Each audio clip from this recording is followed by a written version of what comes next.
Thanks for joining us again on our series in Overcoming Codependent Behaviors. We're on Lesson 6, which is Detachment. Each lesson I come to, I think this is my favorite lesson. They're all fascinating. I still think the most important one is the one on feelings, because you can't do any of the others without that one. Okay. You know, you can do Lesson 2 on feelings. You can learn to get in touch with your feelings, learn to deal with them, learn to take responsibility for your feelings and actions, and not do any of the others. You can do the one on boundaries. You can learn all about boundaries and not do any of the others. Okay. But the other lessons cannot be done without doing the one on feelings. So that's always, to me, been the most important. But I love the one on detachment that we're going to talk about today. It was an idea, a way of coping, a healthy way of coping that I had never heard of, that I didn't know was necessary or even existed. For a codependent who's given their whole life to other people, who've lost their identities in other people, and who has spent their life doing for and caring for other people, and you tell them they're going to have to detach from that person, it scares them to death. At first, the idea is disturbing because they think, but then they'll think I don't care. And that leaves the codependent with emptiness. That's because they have become to believe that controlling, worrying, and trying to force things to happen shows how much we care. Controlling, worrying, forcing don't work, and we have already found that out. We're finally at a point that we realize these things aren't working. Now what do I do? Well, what we do now is the acceptance and then the detachment. In some cases, it may actually prevent the thing we actually desire. But as we practice the principle of detachment with the people in our life, we slowly begin to learn the truth. Detachment with love is a relationship behavior that works. When do we detach? How do we know it's time to detach? I've done all I can do. Or how do we know? What are the signs? All right, when we get hooked into a reaction of anger, fear, guilt, or shame, because you see, we've worked away from that now. In the past, we had lived our lives getting hooked into reactions of anger and fear and guilt, but not anymore. We're used to not always feeling that way. So as soon as we get hooked into that, we know it's time to detach. Okay, so you said when we get hooked into reaction, what is that? Over? Codependents tend to react to the people and circumstances around them. Well, what's wrong with that? Okay, what's wrong with that is we want to learn to respond. You know, at first you think, well, you've got to do something. Reacting, people that use codependence and that are controllers and abusers, they love it when they can get you to react to something they've said or something they've done. Quit reacting, just respond to it. Choose an appropriate response, and that leaves them out of control. So the first time you feel getting hooked into something that you react to, you know you need to take a step back and detach. Another time to detach is when you get hooked into a power play. When someone else is trying to control you, take a step back and detach.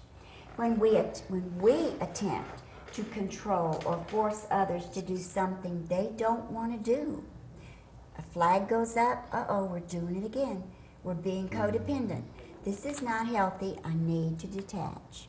I'm trying to save that person's life, but I can't. Only God can do that. And they don't care. And back to what we had in the other lesson, it doesn't matter that I'm willing to give my life for this person. They don't want it. They don't want my life. So I've got to detach. Excuse me. Then you'd be wasting yourself, wouldn't you? We waste ourselves waste with people yourself. like this. And in a sense, Or your we've mind, wasted our whole life. whatever. But we can start living now that we know the rules.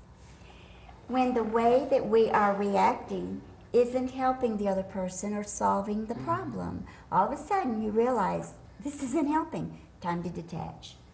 When the way that we are reacting is hurting, when we become in immense pain and nothing's changing and what we're doing is not helping, we detach. Okay, Betsy, how do we detach? Okay, that's our very next session here, and we're going to talk about that in just a minute. There's one more signal to look for when we need to detach. Okay. Often, this is my favorite, we need to detach when it appears to be the least likely or possible thing to do. When we're hanging on with everything we've got, trying to control, trying to change, trying to be God, and we're thinking, I can't let go, I can't let go. Yeah. That's a good sign we need to detach. At that point. And Sharon said, how? How do we detach? The first step towards detachment is understanding that reacting and controlling is not helping. And so get into reality, feel your feelings, stop and think, now, what do I do about this? This is not helping. That's your first step towards detaching. The next step is getting peaceful. You know, in full-blown codependency, there's no peace whatsoever. We're constantly in a turmoil. We're constantly obsessing. We're running in circles, running away from our feelings, running from ourselves. Now we're learning to get peaceful. We're leaving some room inside ourselves now to feel peace. How do we get peace? How do we get centered and restore our balance?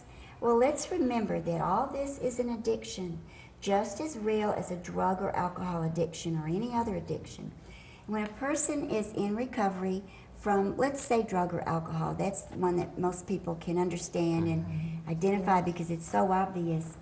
When someone's been in recovery for a long time and all of a sudden they have the need for a fix, and they don't want to fall off the wagon. They've done it before, they want to stay in recovery, but they've got to do something to get past that urge. What do? They do whatever it takes to keep from getting back into the addiction. They take a walk, they run, take a bath, take a drink of water, eat a meal, call a friend, go to God. You do whatever it takes to get the peacefulness that you need inside, get some balance. The second step in detaching. From the peace of the place inside of you and the centering that you get from doing all this, an answer will emerge. You will not find an answer to any of these problems as long as you're in a turmoil and obsessing. It's only when you get some peacefulness that you can sit down and find some answers. Detachment does not come naturally for codependents, but once they realize the value of this recovery principle, they understand how vitally important it is. The following illustrates how a woman came to understand detachment when, after years of outrageous attempts to make her husband stop drinking, she realized how his alcoholism was controlling her. And if you've ever had a loved one who is an alcoholic and you've seen how his loved ones, the outrageous attempts that they made to stop his drinking, they ended up looking and appearing crazier than he did because he didn't care. When he's ready, he was going to address the problem. If he wanted to stop, he would stop. We cannot make another person do what they don't want to do. So Robin Norwood, in her book, Women Who Love Too Much, gave this illustration about the woman that after years of being crazy, she just realized, I can't do anything about his drinking, and I'm letting it control me. And she says, I set him free to do as he chose. And the minute she did, she realized he's been doing what he chose all this time. Anyway. And she says, things changed the night I detached. He could feel it, and so could I. And when you do it, everything will change for you. The person will change. The way they relate to you will change. They will know something's different, something's wrong. Usually they won't realize what you've done right away, but they will know that something has changed. And will that bring about a change in the other person? That will come nearer to bringing out a change than anything else you can do at this point. And that's what you wanted all along. And she said the most wonderful thing, when I set him free, I set myself free. It all sounds so easy on paper. It's not that Well, I easy guess to that, do. excuse me, but I guess that is true though, because if she was having a turmoil, or we do too, with whatever problem we are dealing with, and then when we let it go or set it free, we are free That's to a right. certain extent for a little while or whatever. We still love them. know. We still want them to get well. We still want to help them, and we can continue to help them. We just don't want to take over their life. But really, when you let them go, aren't you actually helping them? Tough love. Letting them go in love and letting them go to God, handing them over to God. As you practice the principle of detachment, you will find times when you have to detach from unhealthy people and healthy people. Because all of a sudden you're working on your own issues, your own problems, your own recovery, and you may need to pull away from healthy people at times. It does not fail. Detachment is a gift. It is a gift from God, and it will be given to us when we are ready for it. And that's the beauty of this whole concept and this whole series of recovery. All of these will come to us, and we'll be able to do them when we're ready. And when we try any of these things, if we're not ready for it, if it doesn't work, that's okay. There's no rule book. There's no certain way to do it. Each person's recovery is their own. But be aware that detachment, this is so important, is not a cold, hostile withdrawal, a resigned, despairing acceptance of anything life and people throw our way. And as codependents, it would be easy to fall into that, to quit taking responsibility for ourselves and our feelings and our problems and saying, I'm just going to detach from everything and let everybody abuse us and overstep our boundaries. That's not what detachment is. It's also not a removal of our love and concern, although sometimes that may be the best thing that we can do for the moment. Sometimes we can be driven to the point that we throw our hands up and we say, I just don't care anymore. It's okay for the moment, because when you get centered and when you get some balance, you will start caring again, but in the right way. It doesn't mean we don't care. It means we learn to love and care and be involved without going crazy. Now, why do we need to detach? As if we haven't already figured out some good reasons. Well, besides what it will do for our loved ones, the rewards from detachment are our own serenity, a deep sense of peace, and then the ability to give and receive love. And that's what we really have always wanted anyway. When we detach, it may sometimes motivate Sharon and free the people around us to begin to solve their problems. And many times they'll find someone else to turn to that will pick up where you left off, but they may not. It may jerk them into reality, and they may get on their own road to recovery. Detachment is both an act and an art. There is an art to it. It becomes a way of life with us. It is a gift, and it will be given to those who seek it. Detaching means we care about ourselves. That's new for codependents. We're beginning to care about ourselves enough to do things to take care of ourselves and about others around us, and it frees us to make the best possible decisions about ourselves and about the ones we love. It helps us to set the boundaries we need to set with people. We must learn detachment before we can do the other things we need to do in recovery. We cannot begin to work on ourselves, to live our own lives, feel our own feelings, and solve our own problems until we have detached from the object of our obsession. So detaching is going to help us with obsessing. It's going to help us with acceptance. It's going to help us with denial, with not getting back into denial. It's going to help us with learning to feel our feelings. Detaching allows us to have our feelings, but to stop reacting and to initiate a positive course of action. A lot of this is repeating itself, but we have to do it over and over and over until we learn it, until it becomes natural. And it will in time. It will come to us naturally. That's what I was going to ask you. It's something we just have to do repeatedly. It is In a some lifelong cases, journey. in Yes. the case that might concern the person who's involved, me or whoever, constantly. But Detaching frees and encourages other people to do the same thing, the people that we love. It will encourage them, whether they even know it or not. It may encourage them or force them to do the same thing, to detach from you. Oh, the best thing, it allows God to step in and do the work. And you know, when we read that, it just hits us how much we have kept God out. And we ask God, help me do this, help us with this.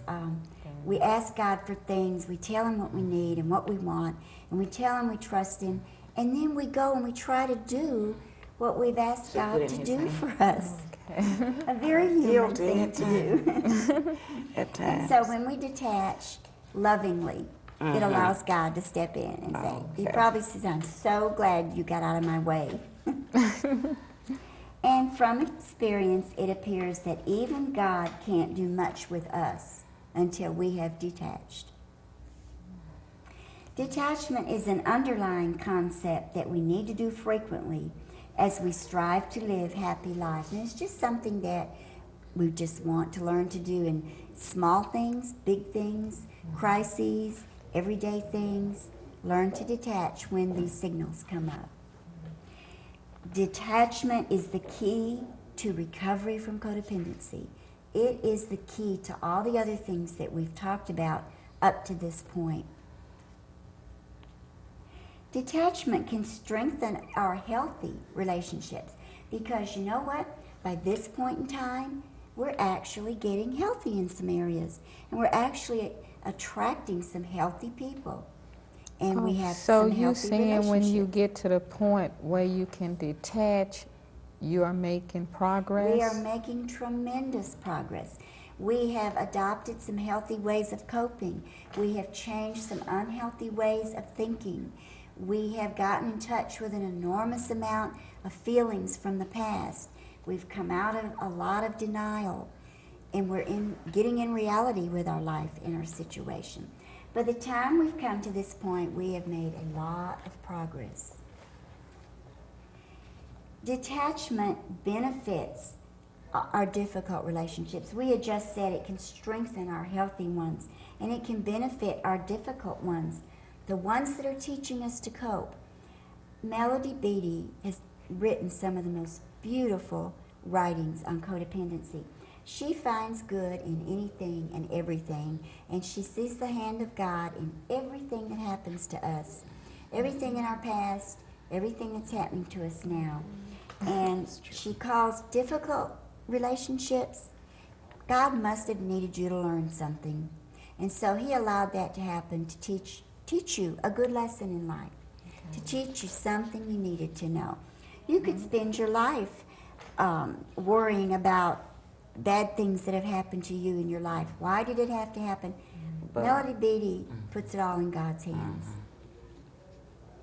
Detachment is not something we do once. We don't say, okay, now I know what it's all about, I understand it, and I'm going to do it now, from now on.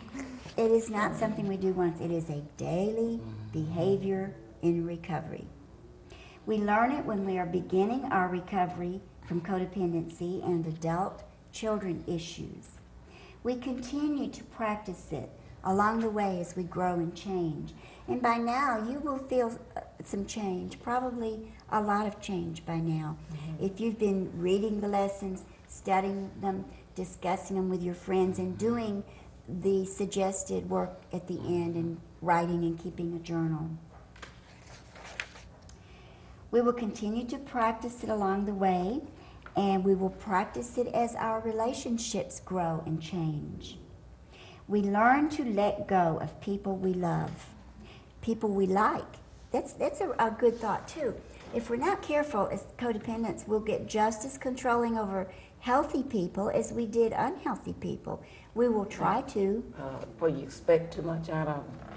We will feel obligated to take over their problems for them, to solve them, to take away their pain, to take away their worry. It's a natural reaction for us. One of the first things we do when we begin recovery from codependency, and we start pulling away from unhealthy relationships and people that tend to draw towards us because we will take care of them. We get around healthy people, we will still tend to want to take care of them, to want to do for them what they can do for themselves. We have to learn to detach from that. We also learn to detach from people that we really don't care for. Sometimes we tend to confuse pity and love, or pity and not caring for a person. And if it's someone that we just clash with, that we don't have anything in common with, we may tend to pity them and then feel that we owe it to them to be good to them and take care of them and back into So the you're old. saying Really? that, like, if you feel sorry for someone, that you tend to want to take care of Sure, them, do sure. things for them. Feel like you just have to. I think I understand that. Codependents will always tend to want to take care of people and take care of their problems for them. Now, there are 4 steps we want to remember in this art of detachment. First of all, we separate ourselves and our process from these people and their process. We separate our recovery from their recovery. There's no doubt that these unhealthy, dysfunctional people that we've been trying to help need to be in recovery, but we separate our recovery from theirs. And our first inclination will be to bring them with us. You know, oh, this is wonderful. This would be so good for them. But would that hurt you if you brought them? Of course it will. It will hold us back, and they're not going to buy this. When they get ready for it, yes, we will be there for them. We will give them the information. We will share our journey with them, but not until they're ready. They ready. But that's okay, Annetta.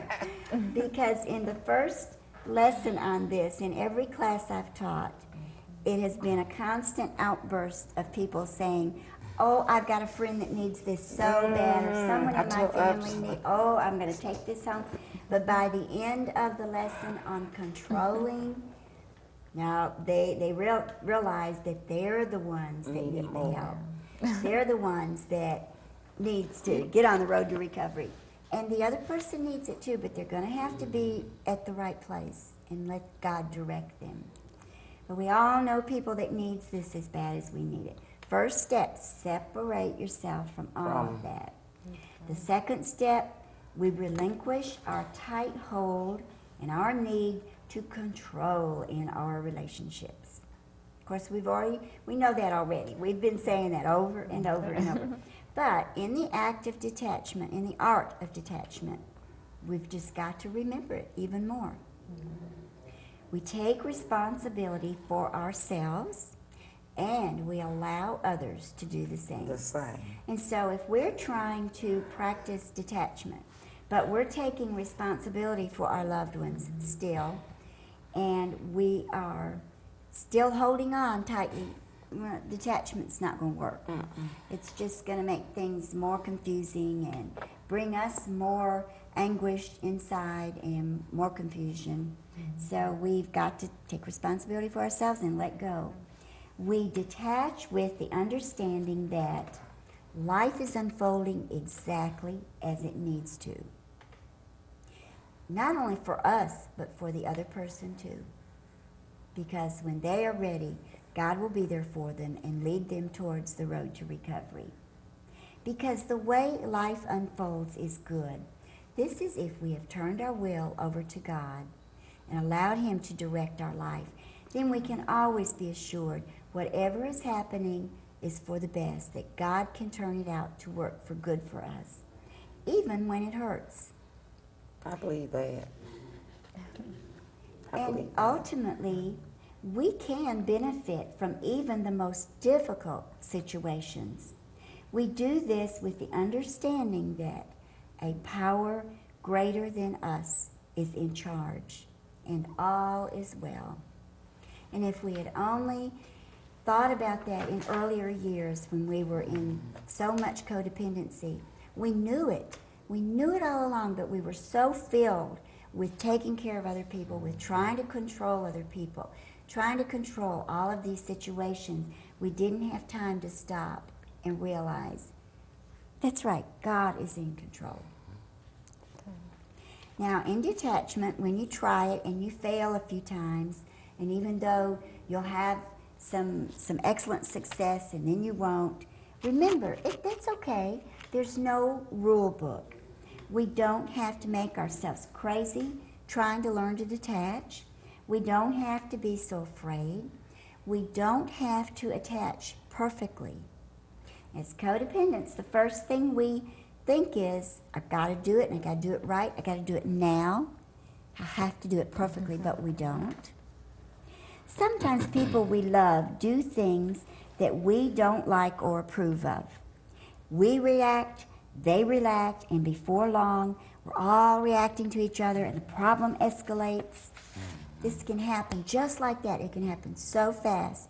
When we're just at the peak of our recovery and we think everything's going to be great from now on, forever and ever, and something like this can happen and everybody starts reacting off of everybody. How do we extricate our emotions, our minds, body, and spirit from the agony of entanglement? All the way, we're all the way back to square one. How do we get out of it the best way we can? By detaching. Just simply go back to what we've already learned. However, and at whatever pace you practice detachment in your life, it will be right for you. In our next lesson, we're going to talk about boundaries. And I want to thank you ladies for joining me and for your input, and thank you for joining me again.